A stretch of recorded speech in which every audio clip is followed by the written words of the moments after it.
Bismillah. Aujourd'hui, tout le monde parle de business, d'argent, de liberté financière, mais très peu se posent à cette question essentielle. Est-ce que ce que je fais plaît à Allah? Allah dit dans le Coran. Allah a rendu licite le commerce et il a interdit l'intérêt. Écoute attentivement cette vidéo, car ce que tu fais avec ton argent aujourd'hui peut avoir des conséquences en 2026 et dans l'au-delà. Assalamu alaikum. Je suis étudiant à Dhaka, au Bangladesh. Si j'achète une monnaie étrangère et que je la revends plus tard à un taux plus élevé pour faire un profit, est-ce que cela est permis? Une question similaire est posée par Abdul Rahman, du Pakistan.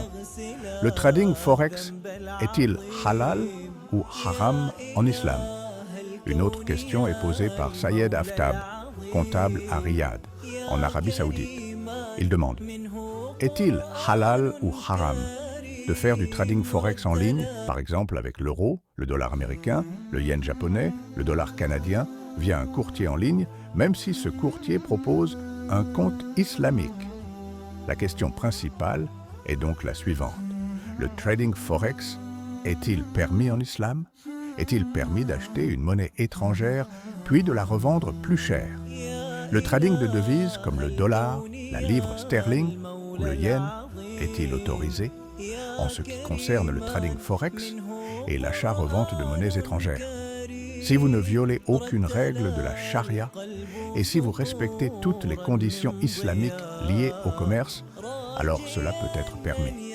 Par exemple, si une personne échange ses dollars contre des livres sterling, puis qu'après quelques semaines ou quelques mois, la livre sterling augmente et qu'elle la revend pour obtenir plus de dollars qu'au départ, cela est permis, à condition que la transaction soit faite au comptant et avec son propre argent.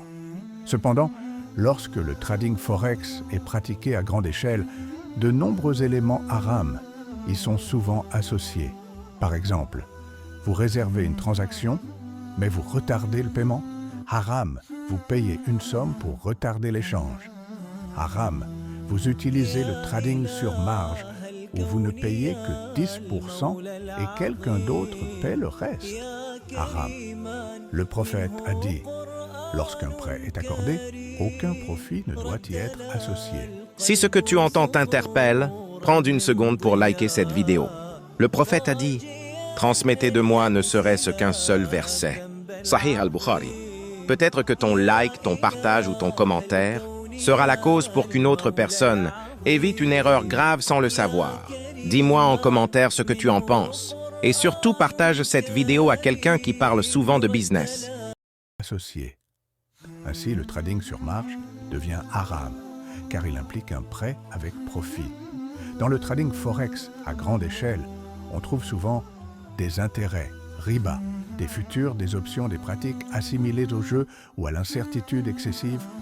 Tous ces éléments rendent le trading haram. C'est comme l'assurance.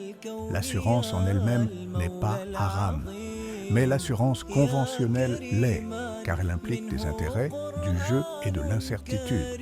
En revanche, l'assurance islamique, takaful, est permise.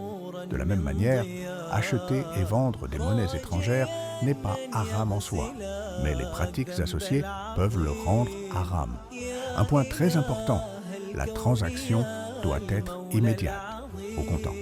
Si vous achetez une monnaie et que vous la recevez immédiatement avec votre propre argent sans prêt, sans intérêt, sans délai, sans futur, sans option, alors cela est permis. Mais s'il y a un délai, s'il y a un prêt, s'il y a du trading sur marge ou des contrats futurs, alors cela devient haram. Conclusion.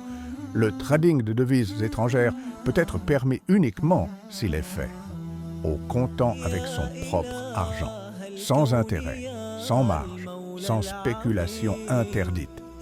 Éloignez-vous des éléments haram et alors il n'y a aucun problème. J'espère que cela répond à la question. L'argent peut être une bénédiction ou une épreuve. Tout dépend comment tu le gagnes. Si tu veux réussir dans ce monde, alors abonne-toi à la chaîne, active la cloche et partage cette vidéo, car le rappel profite toujours aux croyants. Qu'Allah nous guide vers ce qui est halal et nous éloigne de ce qui est haram. Assalamu alaikum wa rahmatullah.